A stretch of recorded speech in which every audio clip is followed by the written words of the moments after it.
Hi, I'm Timothy Farrell with Advanced Protective Services, and welcome to Tidbit Tuesday. Are you protected?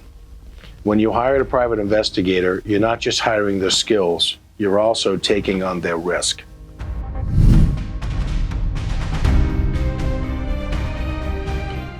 In this episode, we're going to discuss insurance and insurance verification for private investigators. One of the most overlooked parts of hiring a private investigator is insurance. Most people assume insurance protects just the company, and it does, but what they don't realize is that it's also there to protect you as the client. Because if something goes wrong during the investigation, insurance is often the only thing standing between you and financial exposure. One thing to keep in mind as we talk about insurance is the environment that we're living in today. We operate in a very litigious society where legal actions are not uncommon and people can file claims or lawsuits for just about anything. When you hire a private investigator, you're involving another party in a situation that may already be sensitive, complex, or adversarial. If something goes wrong, whether it's an accident or a misunderstanding, or it's an error or a misunderstanding in the investigation, there's always the potential of a legal exposure. And that's where insurance becomes a critical, important part. Because it's not just about the investigator, it's about protecting you as the client. Here in Georgia, before a private investigative company can even be licensed, they must show financial responsibility. One way to do this is by what's called a surety bond. The bond covers violations of state law and misconduct. Most companies in Georgia meet this requirement with a $25,000 surety bond. In some states, that bond can be as low as $10,000. Alternatively, a company can carry a minimum $1 million general liability insurance policy. Insurance protects against misconduct, just like the bond, but it also covers accidents, mistakes, and other liabilities. The third option is proof of net worth. Typically means demonstrating total assets through financial statements and other supporting documentation. What that shows is that the company has a financial ability to cover some potential liabilities. But it's important to understand the differences. With net worth, you may have to pursue legal actions to recover damages. With insurance, there's a structured process for handling claims. So while there are three options satisfying the legal requirements, they don't all provide the same level of protection.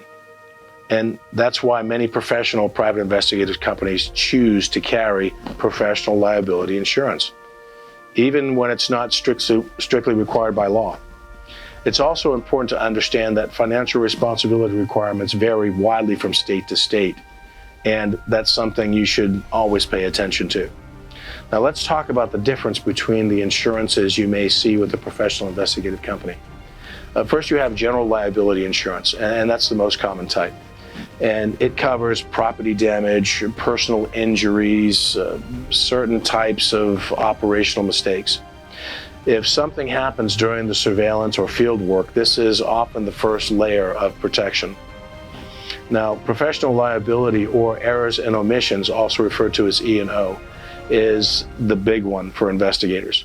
Errors and omission covers things that protect you against mistakes in reports, incorrect information that may have been provided, or failure to follow proper procedures.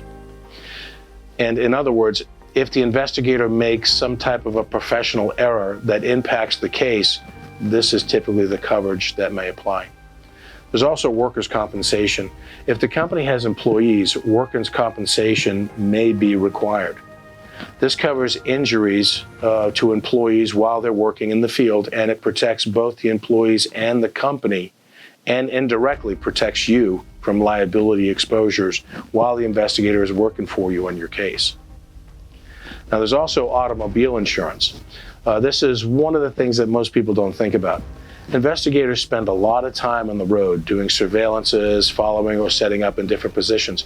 And if they're involved in an accident while working in your case and they don't have proper commercial auto coverage, that situation can become very complicated very quickly.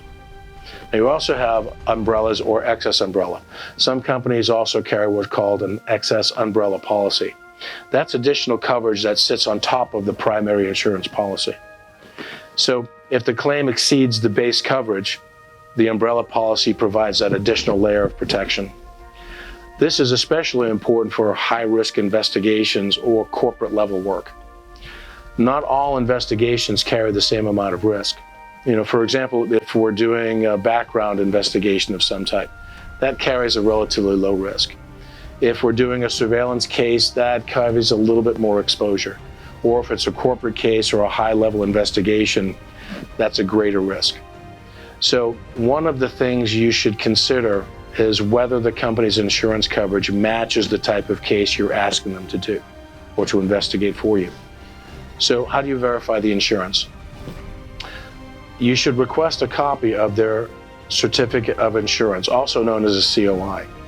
From this document, you can verify the type of coverage that they have, the policy limits, the expiration date, and the name of the insured company.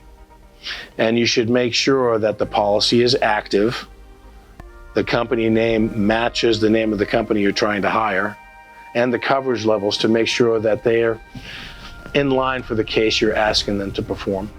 Now, insurance isn't just a piece of paper. It protects everything that goes wrong in the case. So when you combine your licensing, your business verification, and the insurance, you're not just hiring an investigator, you're protecting yourself when you're verifying those three things.